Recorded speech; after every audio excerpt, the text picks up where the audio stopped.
Hey everyone, Pete Calandra here. And on today's video, I thought I would take a look at how to study something, be influenced by it, and take the concepts of that thing that you're studying and employ it in a musical composition in a little bit of an original way. I got to thinking about this because last week I did a live stream where we went over a short cue written by Bernard Herrmann for the score to Journey to the Center of the Earth, where he used orchestration and pitch register to totally change the character of a chord voicing. And I thought, well, I showed that. How can that be employed? Are people going to take that and start orchestrating things for 4 bassoons and 4 trombones and 4 clarinets and 2 bass clarinets and 2 contrabassoons? That wasn't the point. The point was to get the concept of what he was doing and use that creatively in your own way. And as such, excuse me, I thought what would be kind of cool to do today. Hey, IP, good to see you. Hey, Opus. What I thought would be good to do today would be to show how I do this stuff. So we're going to take a look at a piece of mine. And if you go into the description box or the show notes or whatever you'd like to call them, there is a link to a zip file that you can download. And on that zip file, it has a PDF, a music XML, and a standard MIDI file. So the PDF is the notation that you can look at of this piece, and the music.xml, you can open this up in a notation, so any notation software, as well as a standard MIDI file, which you can open up in any sequencer. And then if you can't read music, you can certainly follow some of these concepts here. So what am I talking about? Let me just talk a little bit about what my concept for this was, and then I'll play the piece and we can follow along. So I like Afro-Cuban music. I don't play it a lot, but I like it. I like listening to it, and I've studied it a bit. And the 3 things that are very key to my understanding of it is to learn something called a clave, a tumbao, and a montuno.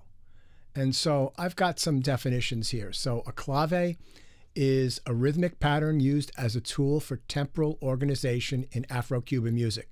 So organizing the time. In Spanish, clave literally means key or code, right? So it's the key to how time and rhythms are organized in Afro-Cuban music. And the most common one is called son clave, and you all know it. It's a group of 2 beats and 3 beats. It's a 2-measure pattern, and that is sometimes organized as 2 and 3 or 3 and 2. So you've all heard that. 1, bum, bum, ticka, baka, ticka, ticka, or ba, ba, ba, ticka, bum, bum. You've all heard that. That's so prevalent in so much popular music in America and all over the world. It's hugely influential. And then the tumbao is the bass line that locks in with that clave. And as you could see here from the notation, and I'm going to show this in a minute on a piano editor because I've got some sequenced, you'll notice that it's very syncopated in terms of it doesn't really land on the beat very often. Everyone is between the beat, right? Here at the end of this 4-bar phrase, we see something lands on beat 3. But this ends on beat 4, but the downbeat and beat 3 are pretty much disguised all the way through this except for a few spots. And then the last bit is something called a montuno. And a montuno is a rhythmic ostinato played by the pianist, usually in octaves. It outlines the chords and complements both the clave and the tumbao. And this is a very standard one.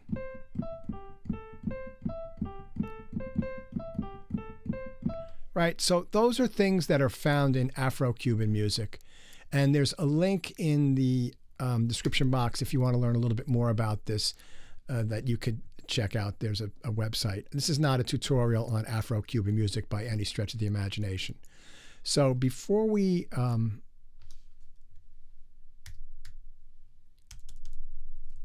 listen to the track, let me just play you some audio files. And actually, I can open this up. Let's see. Let me change the colors on these. Be a little bit easier to follow. Great. And I can open up these three in the piano editor. I mean, in the MIDI editor. And we could see all three of these. Great. So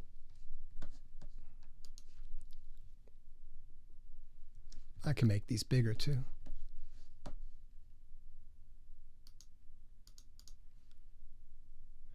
Okay, so in this one, the brown notes are the clave, the blue notes are the Montuno, and the purple notes are the Tumbao. So let's take a listen.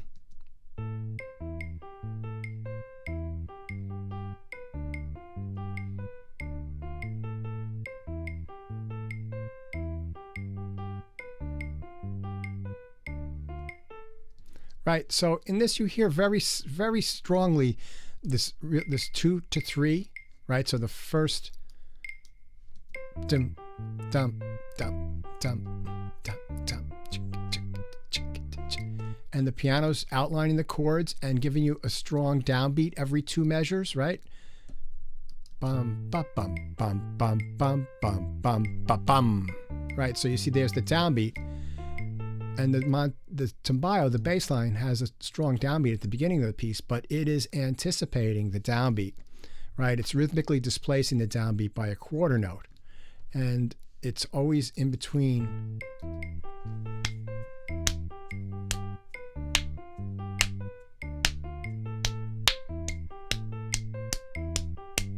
And this is typically counted in 2.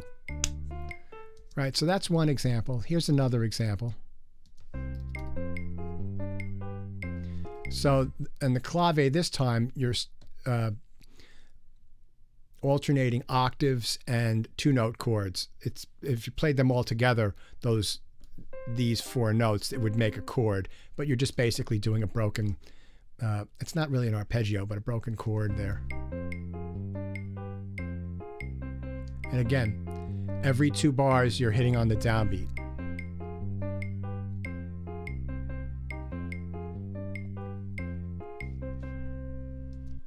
Hey, Music to Motion, good to see you. All right, so that's just to get that sound in your ear, right? That's not really to teach about Afro-Cuban music. What I'm trying to do here is show you how I took those concepts and integrated them into a music that doesn't really sound a lot like what you would think of as salsa or son montuno or something from Cuba. I used it in a chamber jazz, ambient jazz styling. And we're going to listen now to this track called Inner Circle, which is the title track from my 2014 album. And let me get the notation up so that those of you that can read notation can follow along. Study materials. Great. And then we'll break down the track and listen to the individual instruments. And then I'll also show you how I use some time-based effects to change and add to the rhythms. Okay, here we go.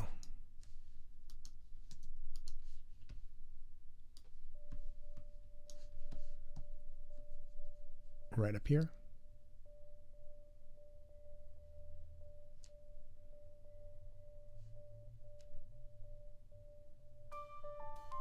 Right here.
All right, so that's that track. Hope you enjoyed that. As I'm listening to it, it just reminds me how great it is to have live players on the track. And on this track, I've got 3 players besides myself. The violinist and the viola doubler is a guy named Ralph Farris. He's a good friend of mine. He plays in a string quartet called Ethel. And the cellist is a guy named Peter Prosser, and he teaches at Mannes School of Music, and he's also a conductor. He's conducted shows, and he's a great player. And the bass player is the one and only Tom Barney, who has recorded and played with everybody from Miles Davis to Whitney Houston. He's in The Lion King. He's an amazing musician, and he's a really great guy too. As a matter of fact, David Sanborn has had a show in the 90s called Night Music very late on Sunday or Saturday night on NBC, and Tom was in the band there, and there's all sorts of videos of him on YouTube playing with everybody from Curtis Mayfield to Bruce Hornsby, and he's a tremendous player. So when you have great players, it just makes your music sound so much better. Okay, so let's just take a look at a few things here in the music, and then we'll listen to them. So right here I start off, let me zoom in on this so it's easier for you guys to see. Right, there's this line called Steamy Keys, and this was a sound, I believe, in Omnisphere. And it's playing this kind of rhythm here, and I transferred the clave, right, as being this steady rhythmic pulse that the song is locked into. I did that with this particular sound, and it's not a clave rhythm, but it's sort of a variation on the clave. So what do I mean by that? Well, there's 1, 2, 3, 1, 2. So there's 3 notes and 2 notes. And that doesn't stay all the way through, right? I do some variations on it, but it's totally based on a clave. I changed the instrument and I changed the pattern a bit. And I also added some time-based effects to actually enhance the rhythm and add more rhythm. So then on top of that, we have the piano, which is right here. And this is playing a Montuno with a left hand that's not doubled in octaves, but it's sort of a mini Tumbao, except that I am hitting the downbeat.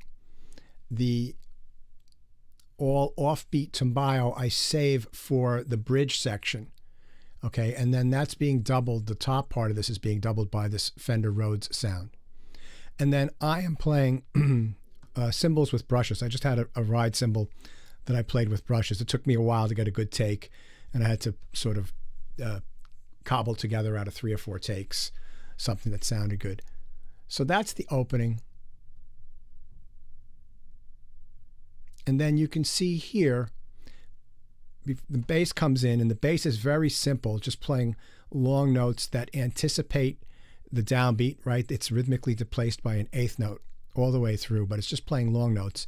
But the left hand on the piano, if we zoom in on that, you could see boom, doom, doom, doom, doom, right? This is a Tumbao bass line right here. Okay, so I'm doing it. Let's hide this and let's listen a little bit to this from measure 1. Right, there's my ersatz clave.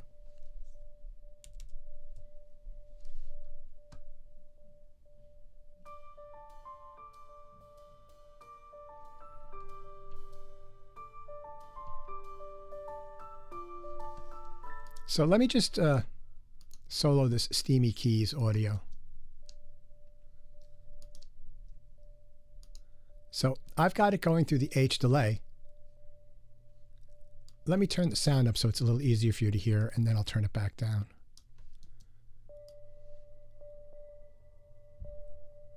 And if I add the delay in, right, it's doing the copy of the rhythm a dotted 8th note later.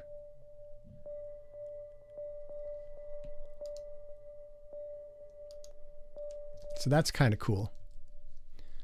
And then let's listen to the Rhodes. Right, a variation of a Montuno. And then here we've got the piano doing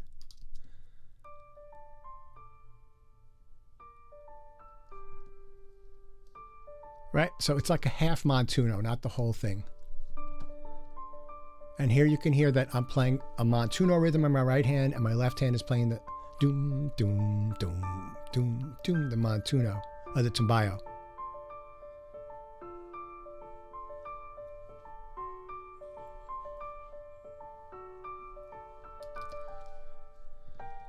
Right, so you can see how I've taken those concepts and I have not used them in the traditional manner that you would find them. There's no timbales, there's no congas, there's no loud brass, there's a string quartet.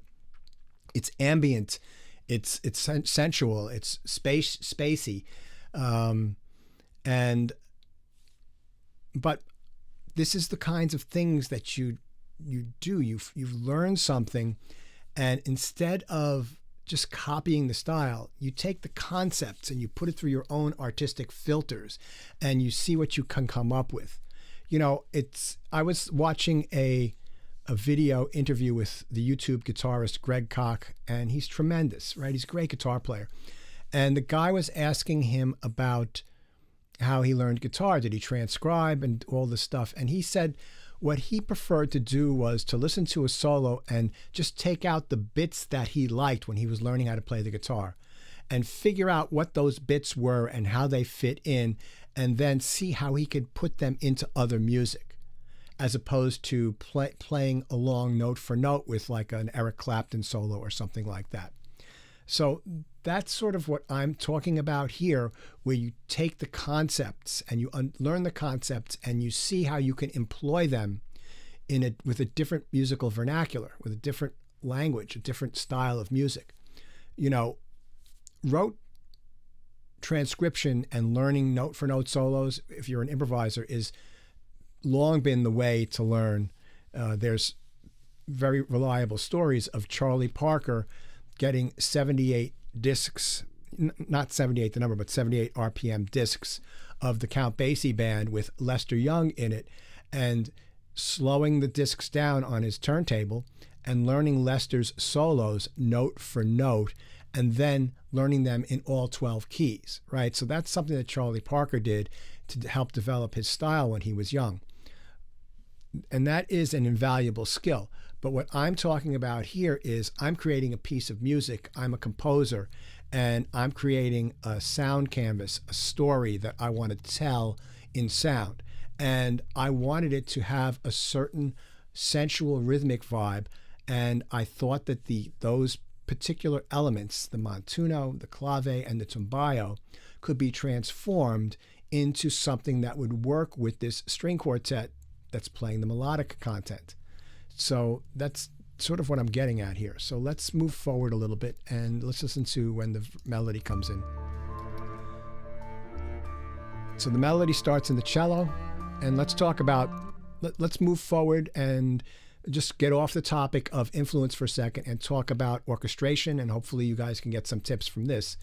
So notice how when the bass comes in, let's see, where is Tom? Here he is. Okay. So when the bass comes in, he's playing very simply.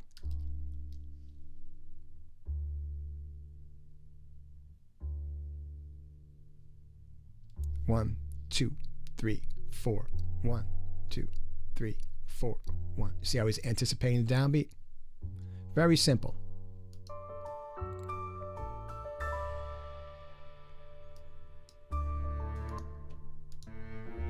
And we can hear how the bass and the melody line hook up together. And notice how the cello's holding out a note in the melody, and then I fill in with the bass, right?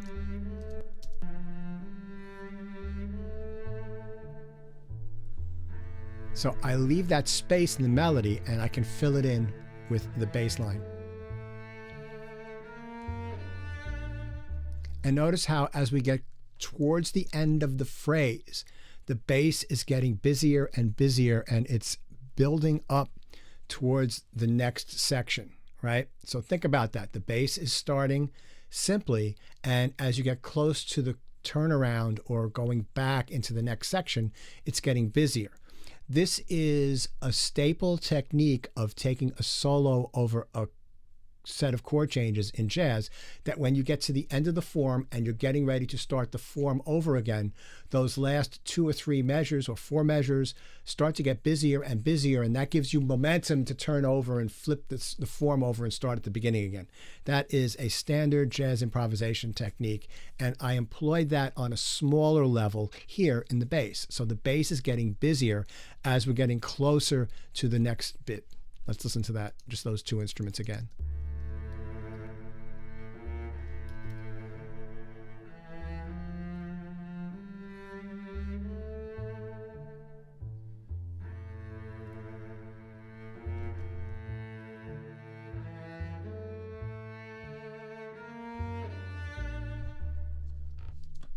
Great. And then now, so just cello playing the melody, and then in the next bit, we're doubled in octaves with the viola, right? So start off with just the melody. And this you could think of as kind of a chorus, and notice how the bass starts really doing the tumbao there.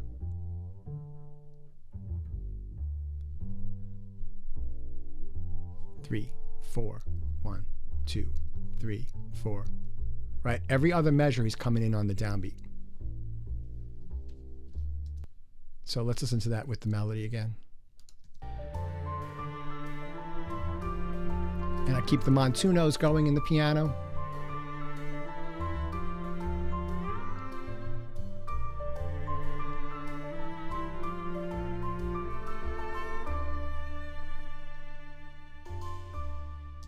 Okay, so let me just solo the piano part there.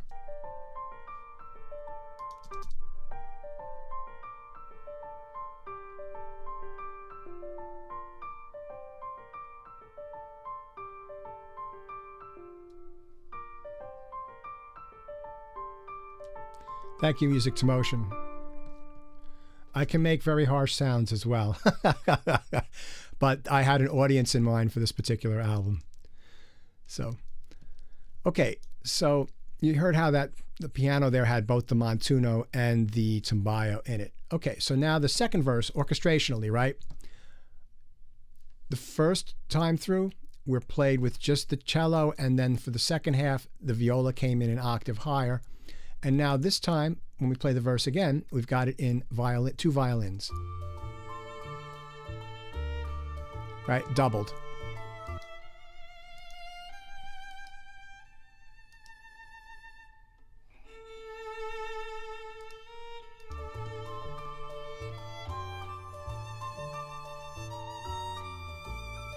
And now all 4 strings.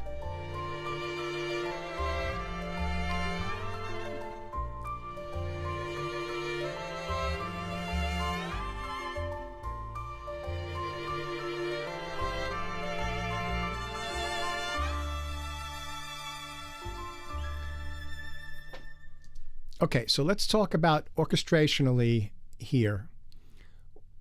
A concept, right? You can see it visually here in the music. The melody starts off with the cello, then violas doubled an octave higher. The melody repeats, and I take the pitch register and jump it up 2 octaves to the violin. And then when this section here is corresponding to this section here, right? It's with the full ensemble in 4-note harmony. Let's just take a listen to that without the with just the bass and the strings.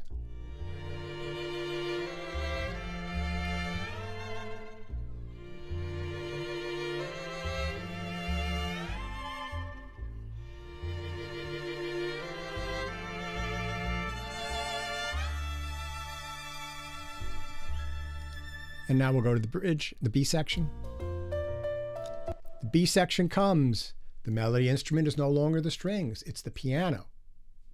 Okay? So again, new section, new orchestration, and the piano's playing the melody here, doubled with the Rhodes, which gives it kind of a dreamier sound. And these steamy keys, which were our clave before, they're not playing anymore, just some accents. That's doubled by pizzicato strings.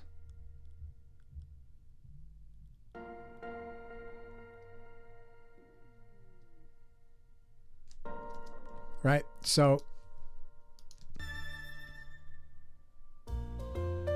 and the bass is much more active here. Right? This is the full Tumbao kind of bass. Dum dum dee, dum dum dum dee. And now, second half of the B section, the cello comes in with a counter melody.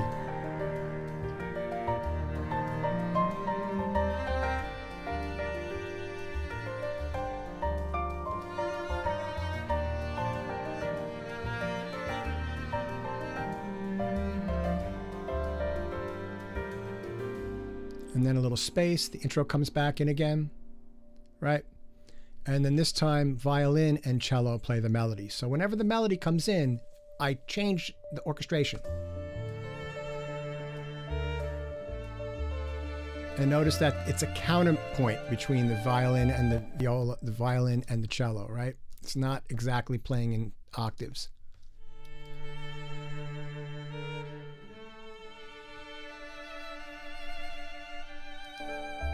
Right? Just varying the orchestration.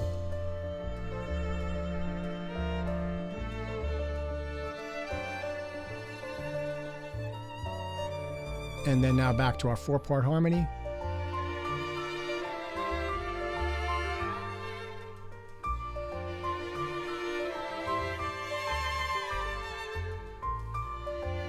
Now I do something here. You can hear reverb coming in with the high string chord. Right here. Right? I do that as an effect. That's automated.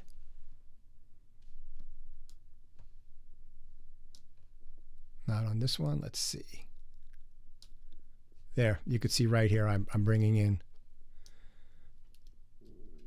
a little bit more of the reverb right on that. Let's listen to that. So that's cool, you know, using technology and your mixing to help your sound. Now, there's a piano solo, which it's not interesting for this particular presentation, but another thing about orchestration. So I go to the bridge after the piano solo, and it starts off as the first time. And then the second time,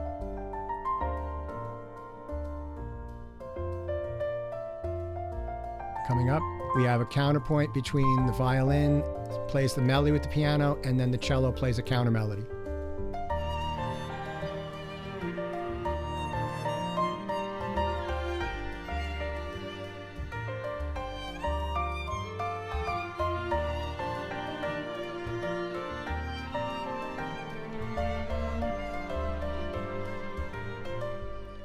let's solo the strings there and listen to them. And we'll bring the bass in just to give us some rhythmic activity.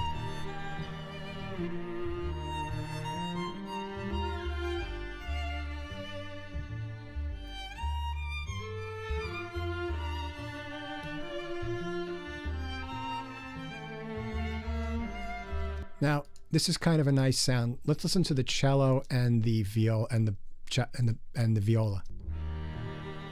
Right, so they two different pitches. And now they're in unison, right? And the cello's up high, so it's got a singing sound. So that's another thing to learn about orchestration is the pitch register of the instrument and how it sounds. Let me not talk over that.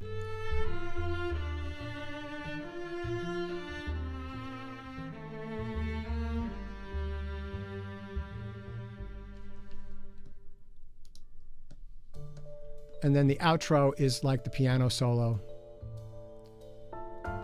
And if we, these are some of those chords that I've gone over in some of my chord voicing lessons. No, not this. Let's see if I can get this.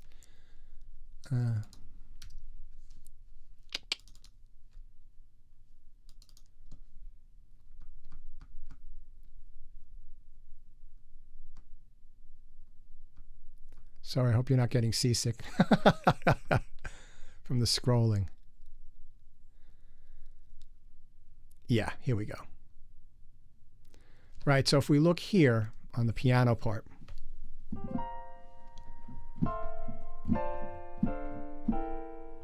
right, these are these chords here. They're 4-note harmonies, and they're these drop 2 voicings. So if I take this first chord here, which is from the top down, B flat, F, C, and G, and I play that in close position, it's B flat, G, F, and C, and then I take that G and I drop it down an octave. And these are just modal chords, right? These are all in D minor. Right?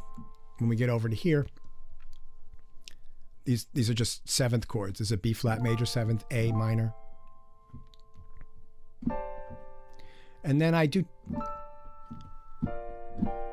change things up a little bit, but those are some of the chords that I've sort of been trying to show people a little bit with some of my chord voicing lessons. And this is all over, works over a D.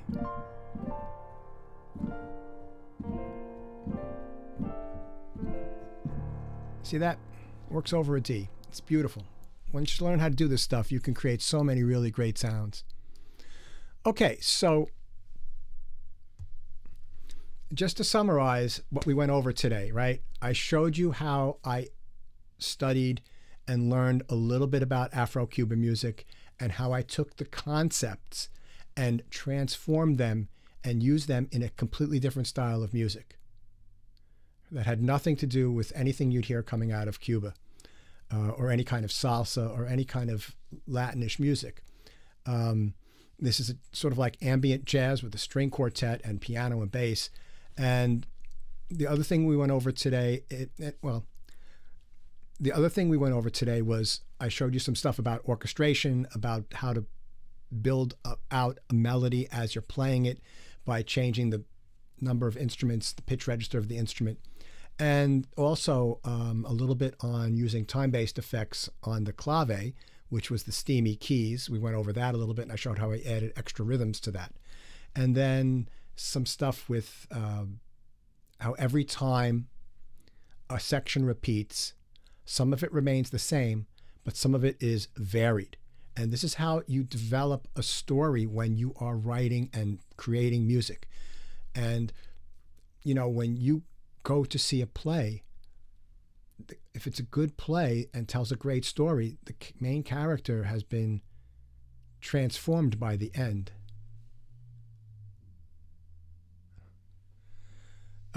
Music to motion. I'm so busy now, I hardly have time to practice the piano every day, unfortunately. I've got like my classes going on. I try to make YouTube videos, and I'm working on a film for ESPN. I've got the Kennedy Center Honors coming up. There's another thing going on. So I'm pretty busy right now. I don't have time to collaborate with people, but we'll stay in touch. Who knows what will happen? You know, let's just, we'll stay in touch. Maybe I'll get some free time in the coming year. Okay. And then I hope that this stuff has been helpful. If you've lasted this long, let me just take care of a little business. Please like this video. If you've gotten something from it, please subscribe for more content and ring that bell to be notified. Also, I've got a link in the description box below to the Spotify, Amazon, and iTunes/Apple Music for this particular song if you want to go listen to it again, or if you want to help me out and help me present these things and help me keep presenting these things and break even on all the time it takes me to put this stuff together. If you purchase a single or just start streaming some of my music, it all helps. Everything helps. Anyway, I just appreciate anybody watching. Leave any comments below if you're watching this in the future. I'll get to them. Anyway, I've been Pete Calandra. We've been at this for about 40 minutes. It's a good lesson for today. Thank you so much. Thank you everyone who's here live. Inverted Popes, Music to Motion, and Opus, and anyone else watching right now. I appreciate you watching. Have a great day, everyone, and I'll try to do another one of these next week. Have a great day.